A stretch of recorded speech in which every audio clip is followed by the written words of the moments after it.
Mark Stone seemed like the perfect activist, present at every big environmental demonstration since 2003. But his motive wasn't protest. He was undercover officer Mark Kennedy, given a rolling brief to gather intelligence on activists. Lily was in a 2-year relationship with Mark Stone until 2005. She was in love with him, but he was informing on her political and private life. This is an actor, and Lily isn't her real name, but these are her own words in her own voice. He was a serving police officer and he never should have touched me. He was the responsibility of his commanding officers and he was on duty every minute that he spent with me. Who are you angry with? Is it the undercover officer or those who sent him into your life?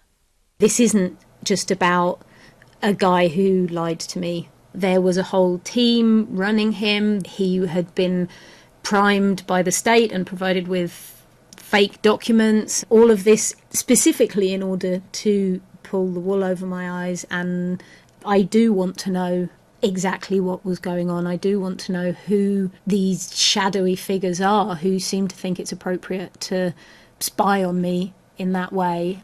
And Lily's not alone. Since Mark Kennedy was found out, other undercover officers have been unmasked as spies within the protest movement.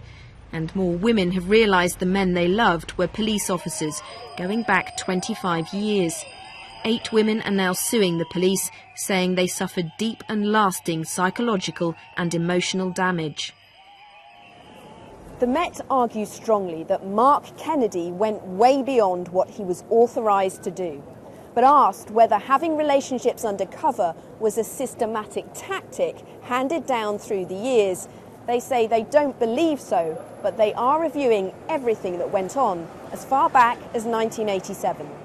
The units which sent officers undercover among protesters have been disbanded, but their methods and lack of convictions have attracted scorn. Well, I don't think these investigations were proportionate and necessary in the first instance. So thereafter, anything that they did, including these abominable relationships, I think were completely out of order. The Metropolitan Police will be applying to move these cases from the High Court into a secret police tribunal. If that happens, the women and their lawyers won't be able to hear any of the evidence. The government, meanwhile, has conceded the system of undercover policing can be improved, and it's bringing in new legislation. But it has said it's unlikely the new law will make it illegal for undercover officers to sleep with people they're spying on. Jane Deith, BBC News.